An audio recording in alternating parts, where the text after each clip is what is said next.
countdown for blast-off. X minus 5, 4, 3, 2, X minus 1, fire.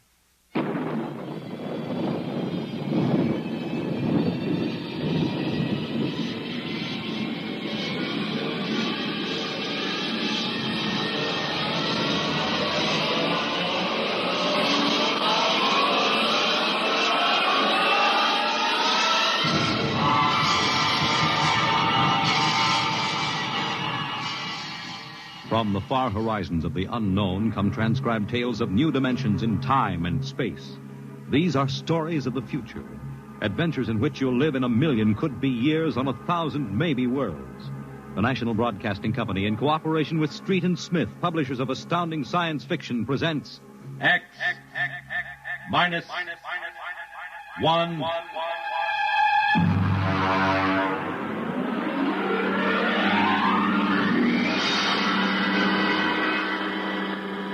Tonight's story, The Embassy.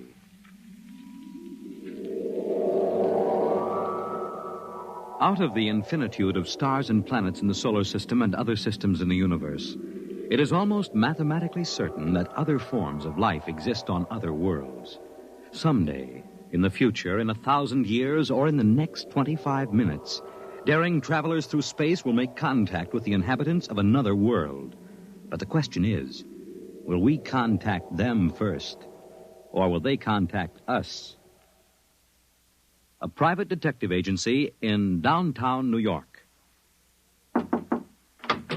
Graffius, Mr. Broderick will see you. Well, what can I do for you? My name is Graffius of Springfield. I would like your assistance in helping me locate a Martian embassy. Would you say that again very slowly? I came to New York to locate the Martian embassy. I assume you were joking. On the contrary, I am completely serious. As it happens, I am interested only in Martians at the moment. I see. Okay, shoot. Well, it occurred to me in the course of my studies that we, Earth people, cannot possibly be the only intelligent form of life in the universe. Since Mars is older geologically, and since it is also an atmospheric planet, its evolutionary history could easily be similar to ours. Do you follow me?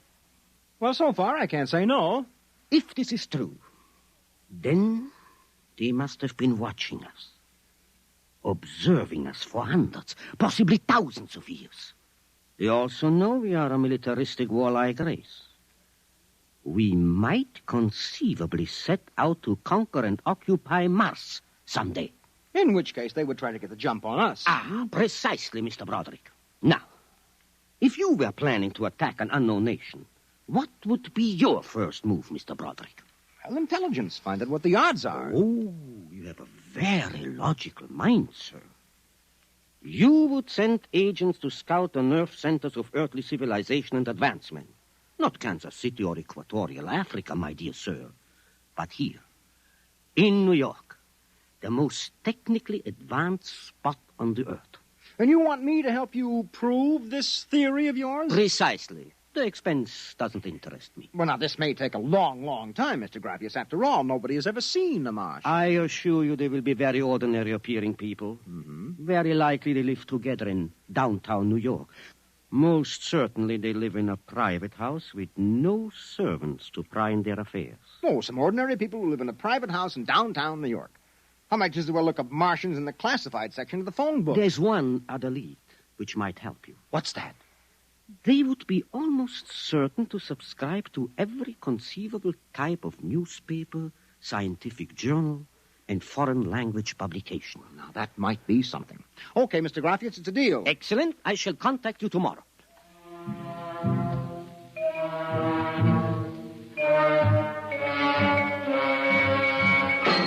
Boss, here's an address. Takes everything from Pick magazine to the Manchester Guardian. Here, listen to this here. Pick, Look, Scientific America, the Daily News, Daily Worker, the Police Gazette, Journal of Engineering, a Scientific Quarterly, American Psychiatric Journal. Let me see that. Yeah. Oh, Doolin. Sometimes I wonder, what is the address on this? Well, it's 9 West 124th Street. Which happens to be the Harlem branch of the New York Public Library. Oh. Now, listen, Noodlebrain, what we're looking for is a private house. Oh, boss, what is the sense of all this? You know there ain't no Martian embassy in New York. This crackpot is paying us $100 a day, and we got to keep him happy. Do you understand? Yeah. Also, I have a hunch that Mr. Graffius is not looking for any Martian embassies. He is looking for something quite different.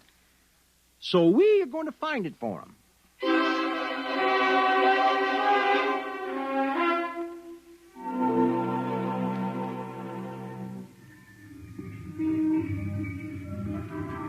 Which house is it, Doolin? It's right down there, number 108. Nobody comes out, nobody goes in. I asked around. You haven't been blabbing around the neighborhood that we're looking for the Martian embassy, have you? Boss, I'm stupid, but I ain't that stupid. Who'd you talk to? I struck up what you might call a casual acquaintanceship with those two girls standing with the baby carriages up the street. That cute one is real cute. Look, Doolin, don't try to do anything intelligent, all right? Just keep walking up and down, see? Check. I'm going back to the office to meet Graffius. I'll see you later, boss.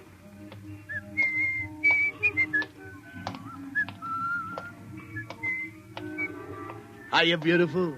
Hiya, Flatfoot.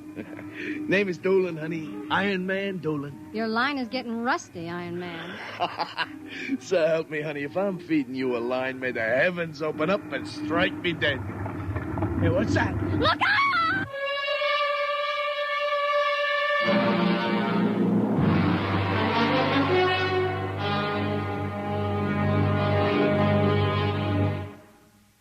I'm sorry to have kept you waiting, Mr. Graffius. Thank you. But I've had Doolin casing our first lead for a week now. It's a house down in Greenwich Village, privately rented, number 108 Conklin Street.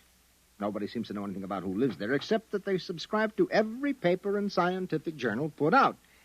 Also, there's a radio antenna on the roof. Oh, you don't suppose your Mr. Doolin will try to get inside the house? If this place is the Martian embassy... No, don't worry. Doolin can take care of himself. It's probably him now. Excuse me. Hello. Yeah, speaking. Doolin? Yeah, he works for me. What? No. No, I can't think of any. Yeah, sure. Okay, I'll be right down. Okay, Lieutenant, yeah. Yeah, right away.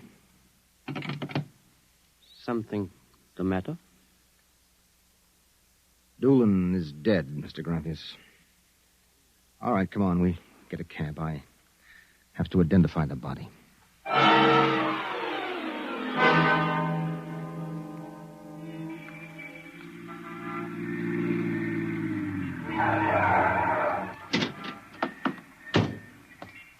Lieutenant, I'm Broderick. There's your boy, Broderick. Anybody see it? A maid pushing a baby carriage. We can't seem to get any sense out of her. You mind if I talk to her? Hanson, this guy wants to ask the girl a few questions. Please. I told you what I saw. How many times I got to tell you? Look, miss, the dead man was a personal friend of mine. Would you tell me what happened? Helen and I were standing in front of Rackman's candy store up on the corner. We both had the babies out. He said hello and joked a little. Then he... What happened? It's too awful. No, please. Well, first he squashed. And then the stone fell on him. Could you repeat that? They don't believe me. But Helen saw it, too. Saw what? First he squashed, and then it fell on him. He was mashed flat before it even hit him. Now, look. That's the story, Broderick. Please, let me alone. Let me go home. I told you what I saw. Now let me alone. Let me alone. Did you learn anything, Mr. Broderick? I don't know. May I ask, what do you intend doing? Well, as soon as the cops clear out and this place quiets down, little Broderick is going to pay a personal call on the Martian embassy. Or whatever number 108 is.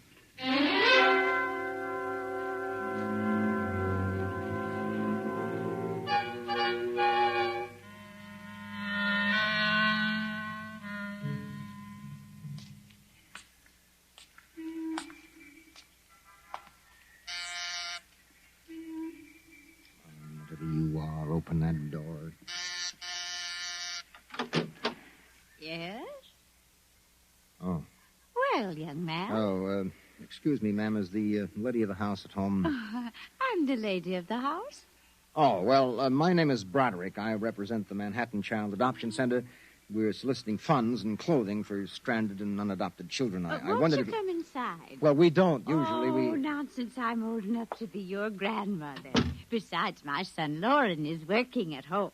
Your son? Oh, he's a bibliographer. He writes summaries of articles and books from scientific journals and publications for libraries and universities. Oh, I see. Sit down, Mr. Broderick. Let me pour you a cup of tea. Oh, thank you. Well, you know, I'm not much of a tea drinker, but seems to have a strange taste. Oh, it's my own recipe. Uh-huh. Well, I think that I'd better be running along but now. You haven't finished your tea, Mr. Broderick. No, really. I feel a little funny. I'll call Lauren. No. It's all right, I'm leaving. I just feel kind of dizzy. Well, I'm sure Lauren would like to hear about the adoption center. I'll call him. No, don't No, bother. but I must. Besides, you aren't well. Tea. Lauren!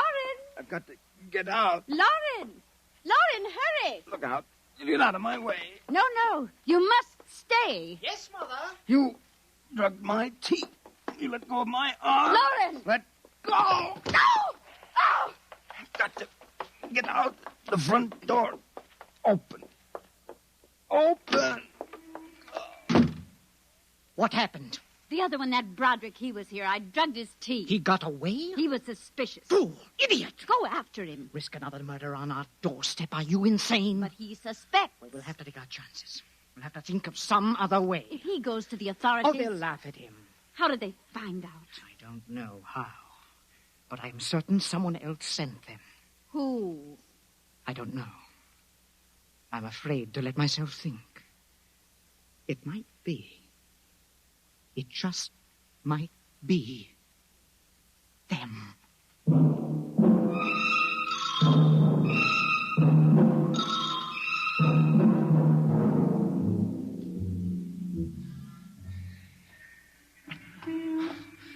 I've got to get help. Oh. Look out! Miss, please. All right, miss. We'll take care of him. Come along, mister. I'm going to give you a break and take you back to the wife and kids. No, you can't. I'm sick. Sick, is it? What's the matter? I'm drugged. They drugged me. Who drugged you? The number 108, the Martians. Who? The Martians in 108 at Martian Embassy.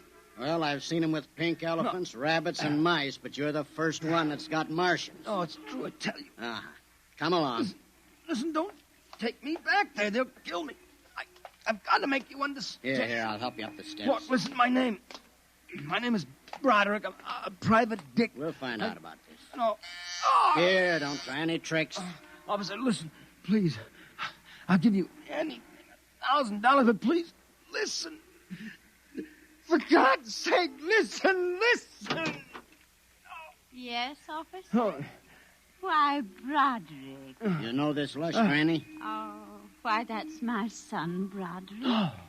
No, she's Martian. He's in pretty bad shape. You better get him to bed. Oh, dear, and he was doing so well at the Alcoholic Society.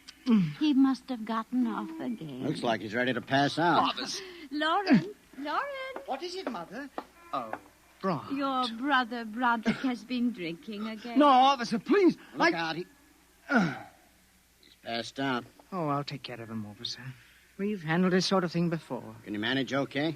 We'll be fine. Thank you. Oh, you've been very kind, officer. Nothing at all, Granny. I know how it is with these alkies. Well, I'll be seeing you.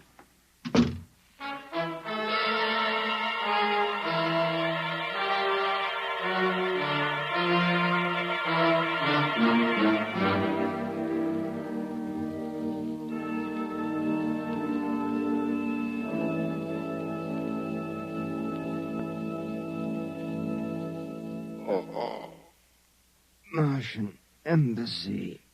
Martian. Oh, my head. Our Mr. Broderick is regaining consciousness, Mother. What? What happened? I can't get up. Oh. Do not struggle, Mr. Broderick. It will be impossible for you to rise from that chair. The pressure from this ray will keep you there. Ray? Who? You've already guessed, Mr. Broderick. You mean this really is the Martian embassy? Yes. Yes, you have the honor to be the first prisoner of the Imperial Government of Mars. First prisoner? Yes. After the invasion, of course, you will all be our prisoners. What sort of nonsense is this? No nonsense, Mr. Broderick. As your people will soon find out. Our preparations for invasion are nearly completed now. As soon as we give the signal, our armed forces will launch a surprise attack. And then the Earth will be ours. Crazy. Oh, not half as mad as you, Mr. Broderick, to come muddling so foolishly into our affairs. It was a mistake, Mr. Broderick. A fatal mistake. So Doolan's death was no accident, then, huh? Oh, assuredly not. We found it necessary to use a pressure ray on your friend. The block of concrete was an afterthought. We thought it might help to divert suspicion. All right. So what happens now? If you cooperate, you can look forward to a quick, painless death. Like your friend, Mr. Doolan. If not? Well, this pressure ray has many delicate adjustments. It can move a pin, or it can crush a boulder. Let me demonstrate. Oh! You see, Mr. Broderick, as if an invisible vice were crushing you. What do you want? The name of your client. We are interested in knowing who is so anxious to locate the Martian embassy. The names of my clients are confidential. Oh! Oh! Well? All right, all right! Turn it off, Mother. Mr. Broderick has seen the wisdom of speech. Oh.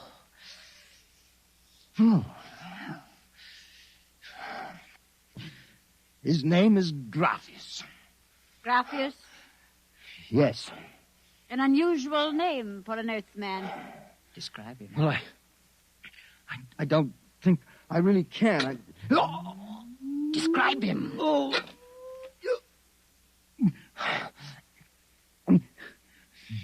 He's tall.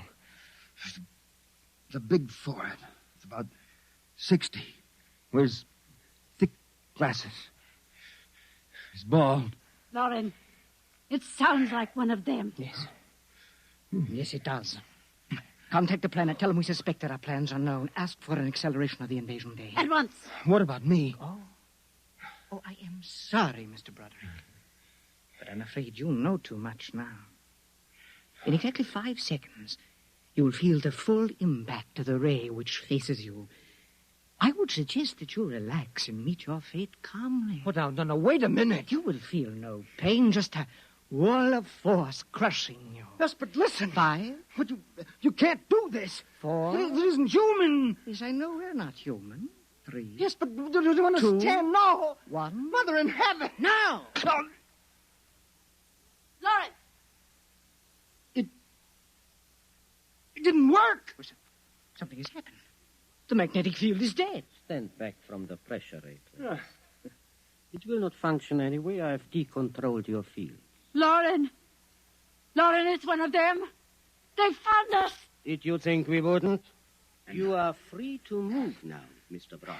Look, I don't know how you got in here, Graphius, but stick around. These babies are really Martians, just like you said. They're planning to invade the Earth and take over. There will be no invasion. All right, you keep these characters covered. I'll get the police. There will be no need for the police. I intend to handle them myself. But, Graphius, the police will want Do to... not call the police. I don't get it. You fool of an Earthling. Don't you realize with whom you are dealing? The invasion of Earth by Mars will be like child's play compared with what... Lauren! Oh! Holy mackerel. They just flattened out. Yeah, like your friend, Mr. Doolin. Oh, I detest the use of violence where the intellect can rule. But unfortunately, the Martians are a threat to us and must be destroyed so that we can proceed with our own plans. What plans? Naturally, you wouldn't comprehend. Wait a minute. There are some things here that I do understand. A second ago, that pressure ray didn't work. Now you're using it like it was a toy. How did you get in here, anyway? Who are you? Another one of these Martians? No, Mr. Broderick. I happen to be a Venusian. A what? A representative of the planet of Venus. You're crazy. Not at all. Martian invasion would be like child's play compared to ours. The Martians would simply have conquered and enslaved your people. We Venusians intend to exterminate you completely. Then I suppose that you were going to start by knocking me off now, On the contrary, you are free to leave any time you please. Leave? Yes? Are you kidding? I know your plans, the invasion. I could go... Tell the police? Go ahead. Huh? Why don't you try it, Broderick? Because the minute I turn my back, you're going to let me have it. Suppose you try it and see. I have no interest in stopping you. Go ahead. Run to the police. Tell them anything you like. All right, Buster, you asked for this.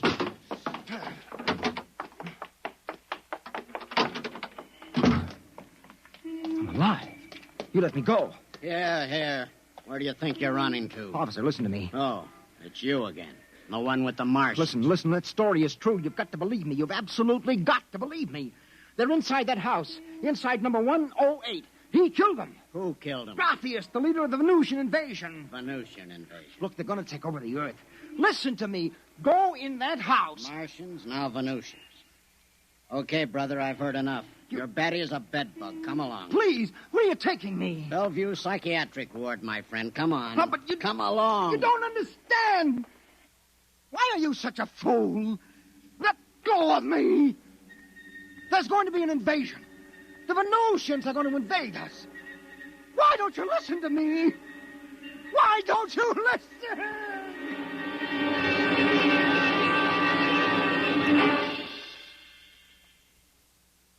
You have just heard X-1, presented by the National Broadcasting Company in cooperation with Street and Smith, publishers of astounding science fiction. Tonight, by transcription, X-1 has brought you The Embassy by Donald A. Wollheim, adapted for radio by George Lefferts. Featured in the cast were John Larkin, Theo Getz, Bill Zuckert, Audrey Blum, Virginia Payne, Clark Gordon, Jack Orison, and Reese Taylor. Your announcer, Fred Collins. X-1 was directed by Dan Sutter and is an NBC Radio Network production.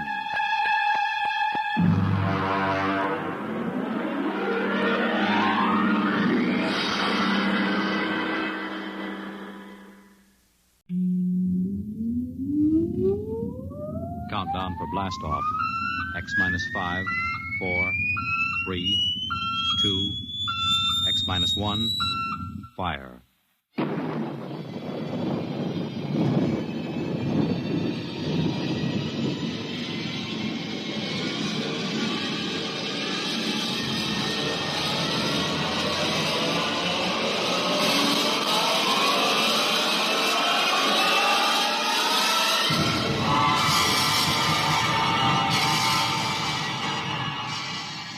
From the far horizons of the unknown come transcribed tales of new dimensions in time and space. These are stories of the future, adventures in which you'll live in 1,000,000 could-be years on 1,000 maybe worlds. The National Broadcasting Company, in cooperation with Street and Smith, publishers of astounding science fiction, presents X-1.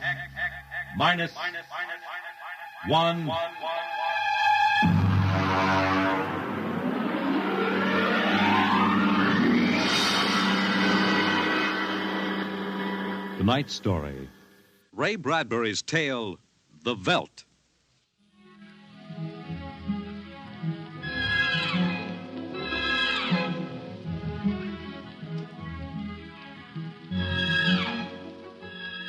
This This is the office of Dr. David McLean, resident psychiatrist of the new Chicago Institute of Human Engineering. All right, Miss Carver, will you take this, please? To Charles S. Haworth, senior psychiatrist, New Chicago Institute of Human Engineering. The following constitutes my report on the case of George and Lydia Abbott, which we discussed by telephone. Subject George relates onset of symptoms to the purchase of a $60,000 soundproofed Happy Life home. Under narcosynthesis during initial interviews, subject described the experience in the following manner. Miss Carver, would you play back the sonic record of the initial interview? We'd always wanted one, and then we could afford it, so... Go on, Mr. Abbott. Tell me about the home. The home. Well, it was supposed to do everything, the agent told us. And it did, I guess. It clothed us, fed us, and rocked us to sleep, played and sang, and it was good to us. Very good, sure. Tell me about the nursery. The nursery. The nursery, It was completely automatic? Completely automatic. There were crystalline walls that wavered from 2 to 3 dimensions. There were pseudo-textured floors that shifted from brick to dirt to waving grass. The nursery was the best, but then we wanted the best for the children. Doctor, I must be crazy. We have no children. What about Peter and Wendy? They're your children. Oh, no. We have no children, Doctor. We have no children. All right, Miss Carver. To continue. After 3 sessions, the subject was able to recall and accept the idea that he had 2 children. He described the first day. All right, Peter and Wendy. This is your nursery. What's so special about a nursery, Dad? Plenty. Just go in and see. Do we have to? You'll be surprised. Gee. Go ahead. I'm scared. I'm not. Hey, it's nice in here. It is? Come on in, Wendy. Boy, look at the pictures on the walls. They're real. They're almost real. You can change them any way you like, just by thinking about it. Go on in, dear. Well, all right, Mommy. Hey, Wendy, look what I can do with the pictures. That's the White Rabbit from Alice in Wonderland. Sure. I just thought about it, and there it was. Let me try. Peter, let me try. Well, go ahead. Just think. How about Wizard in Oz? I want to see Wizard in Oz. Well, dear, there we are. Oh, they like it, don't they? Why shouldn't they? All I have to do is think, and they've got whatever they want in 3 dimensions. Color, sound, and smell. Oh, it's nice that we can give them all the advantages. Sure. What else are we working for, huh? Well, what do you want to do this evening? Well, the Petersons asked us over for bridge, but if you... we don't have to worry about the kids. They'll be all right in the nursery. Come on, Lydia. We deserve a night out.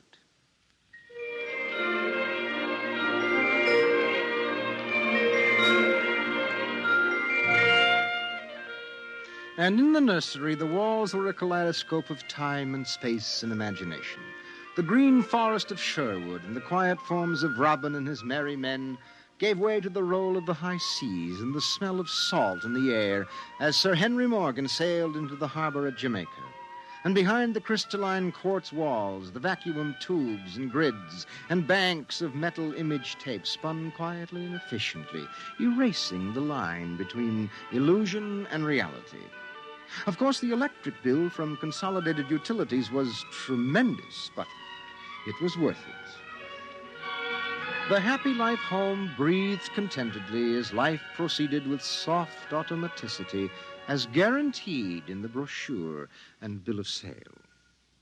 George. George, I wish you'd look at the nursery. What's wrong with it? I don't know. I was in the nursery last week. It's perfectly all right. It's different now.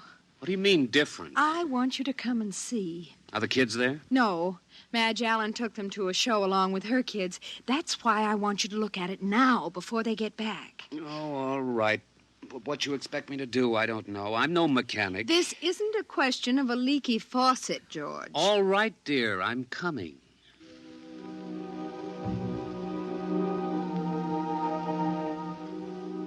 The nursery light flicked on as they came down the hall. The relays clicked and the tubes warmed and chemical odor banks and pipes bubbled into life as they paused before the closed door. Go ahead, George. Open it.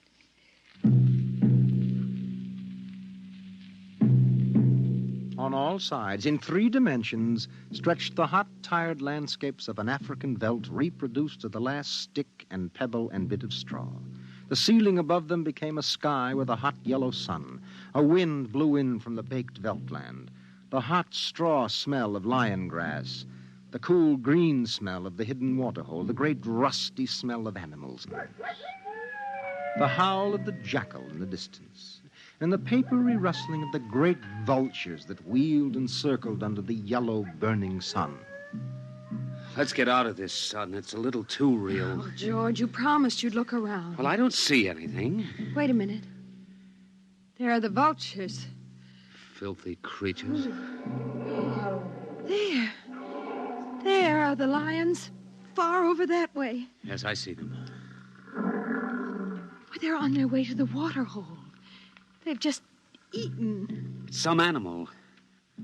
A zebra or a baby giraffe, maybe. Can you see it? Are you sure? It's a little late to be sure. Nothing over there but clean bone and the vultures swooping down for what's left.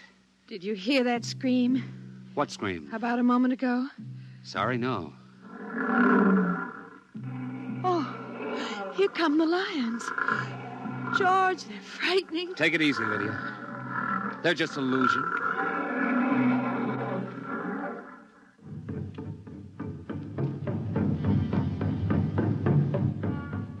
The lions were 15 feet away. So real, so startlingly real, you could feel the prickling fur on your hand, and your mouth was stuffed with the dusty upholstery smell of their heated pelts. And the yellow of them was in your eyes like the yellow of an exquisite tapestry. The yellows of lions and summer grass, and the sound of the matted lion lungs exhaling on the silent noontide, and the smell of meat from the panting, dripping mouth. George, I'm afraid they're so real. They're only an illusion, Lydia, that's all. Watch out! Ah! Out, quick, outside! They almost got us. Now, take it easy, calm down. I could feel their breath. Get a hold of yourself, Lydia. They aren't real. Walls, that's all it is, crystalloid walls. They look so real. Of course they do. But it's all dimensional color reactionary process, a metal tape film behind glass screens. It's all odorophonics and sonics. Now, here, take my handkerchief. I'm afraid. Did you see? Did you feel it? It's too real. Now, Lydia. And we've got to tell Wendy and Peter not to read any more on Africa. Of course, dear. I want you to lock that place up. But you know how difficult Peter is about that. I punished him last week by locking the nursery for an afternoon, and he threw a tantrum. And Wendy, too. Well, they live for the nursery. It's got to be locked. That's all there is to it. You've been working too hard, Lydia. You need a rest. I don't know. Maybe I don't have enough to do. I have too much time to think. All I do is set the menu selector dials at the beginning of the week. But that's the whole idea. The house is automatic. I know, but couldn't we turn it off for about a week and take a vacation? You mean you want to fry eggs for me? And darn socks. I feel like I don't belong here. The house is wife and mother and maid. How can I compete with the African Veldts? George, those lions can't get out of there, can they? Of course not, dear. Now, don't think about it anymore.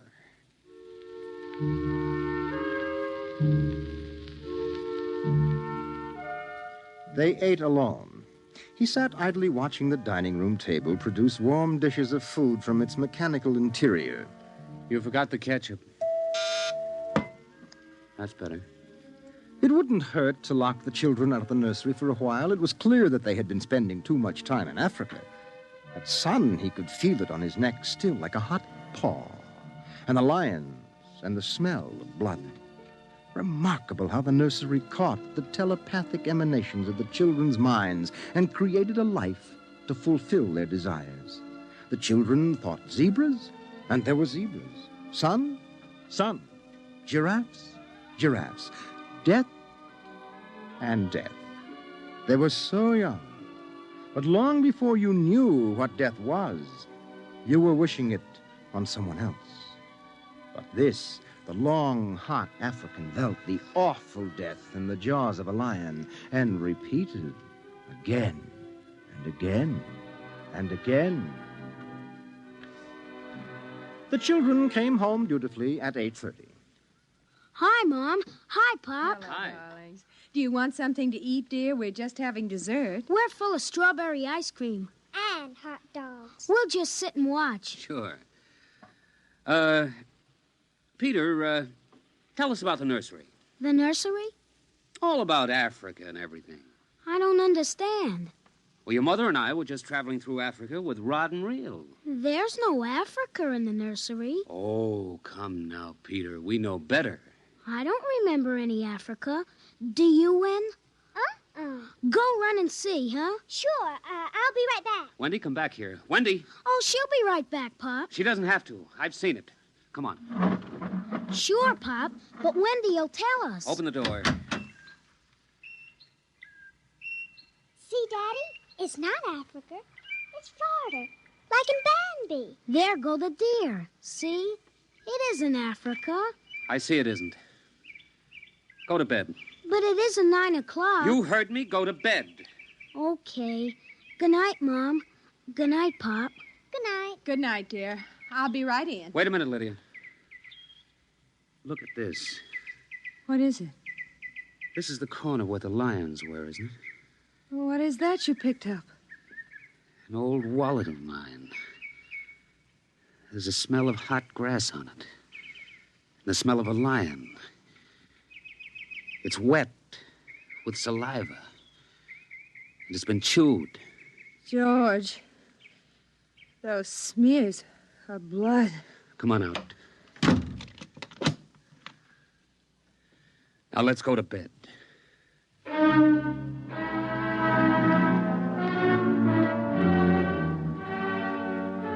But in the middle of the night, he was still awake, and he knew his wife was awake. George, how did your wallet get in the nursery? I don't know. Wendy must have changed the walls from the African veldt. I'm going to keep it locked. Maybe it isn't good for the children. My father used to say children are like carpets. They should be stepped on occasionally. We've never lifted a hand. They're spoiled and we're spoiled. I think I'll have Dr. McLean come tomorrow morning and have a look at Africa. But it isn't Africa now. It's Florida and Bambi. I have a feeling it'll be Africa again before then.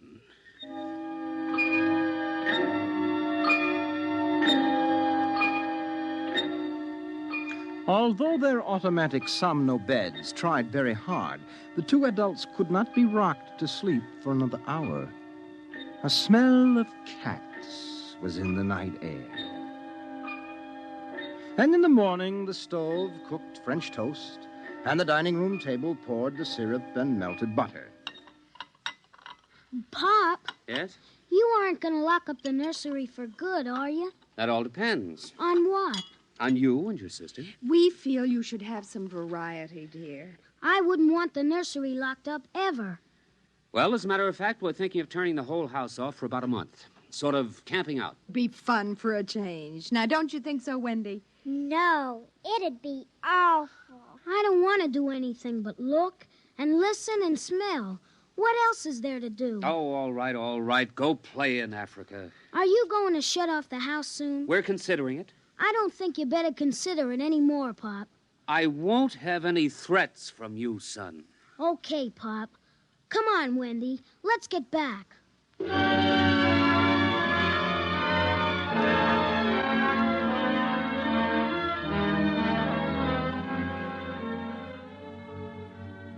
After breakfast, Dr. David McLean arrived. Oh, I saw the nursery last year, George. It looked all right to me. You didn't notice anything unusual? No. The pattern showed the usual violence, a tendency towards slight paranoia. All children feel persecuted by their parents. It's perfectly normal. There it is. Suppose we take a look at it now.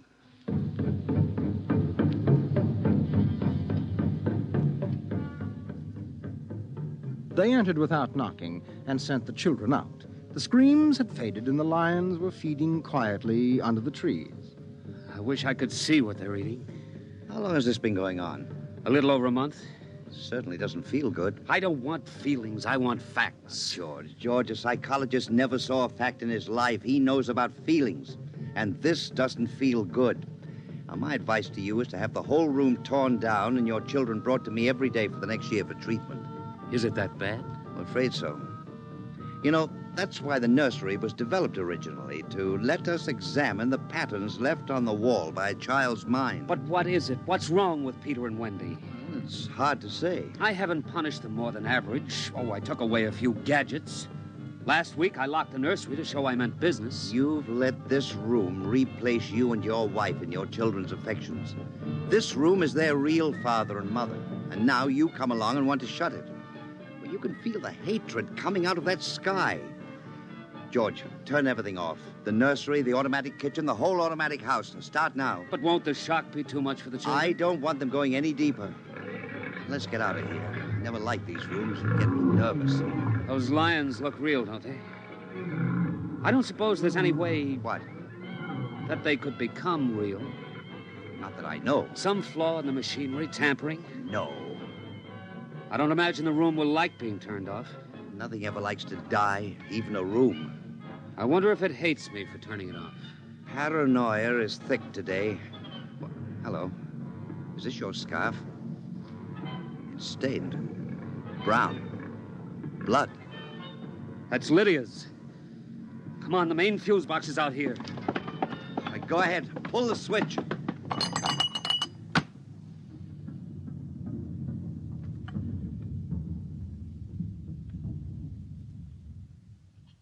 Yeah.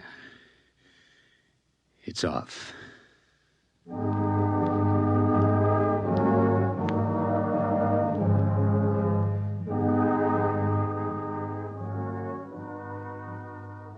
The two children were in hysterics. They screamed and kicked and threw things. They yelled and sobbed and swore and jumped on the furniture, weeping. It's off and it stays off. The whole house dies as of now. He marched around the house, cutting switches and pulling fuses. Don't let them do it. Don't let Pop kill everything. I hate you. I hate you. Insults won't get you anywhere. I wish you were dead. We were for a long while. Now we're going to start really living.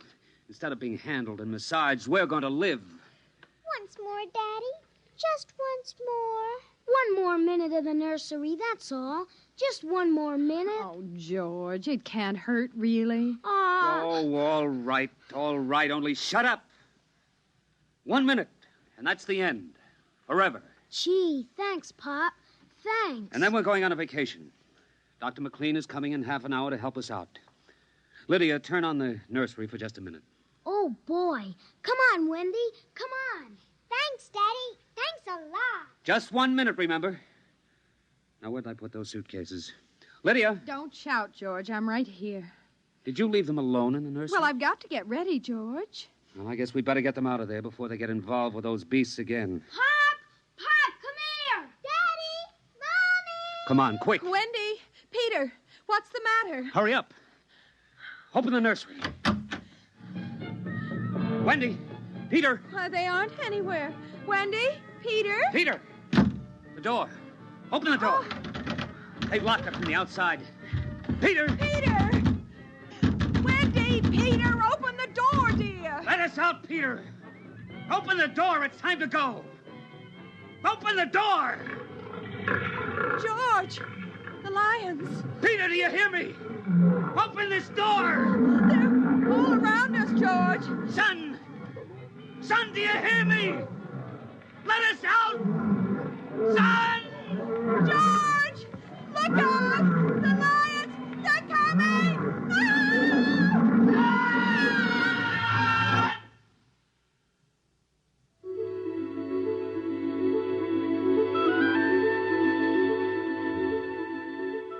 When Dr. David McLean came, half-hour later, he found the 2 children in the nursery sitting in the center of the open glade eating a picnic lunch.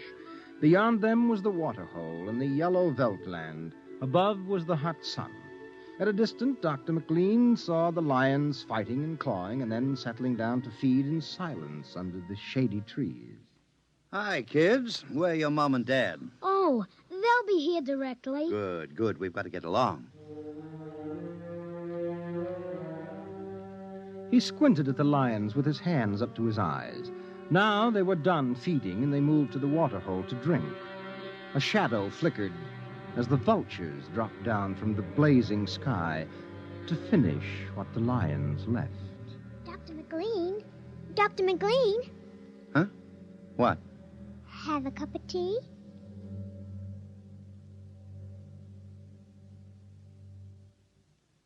Which concludes my report to date. There were no lions, of course. Not in a physical sense. Lydia and George were devoured, however, almost as surely as if there had been lions. Their personalities were devoured by the mechanistic marvels which had usurped their role as parents. All 4 members of the family are under intensive therapy now and are doing as well as can be expected. Send that by telerope, Miss Carver. Oh, and would you ask George Abbott to step inside? I'm ready for him now. You have just heard X-1, presented by the National Broadcasting Company in cooperation with Street and Smith, publishers of astounding science fiction. Tonight, by transcription, X-1 has brought you The Veldt, written by Ray Bradbury and adapted for radio by Ernest Kenoy. Featured in the cast were Mary Patton, Bill Quinn, David Pfeffer, Beverly Lunsford, Charles Penman, and John Larkin. Your announcer, Fred Collins. X-1 was directed by Dan Sutter and is an NBC Radio Network production.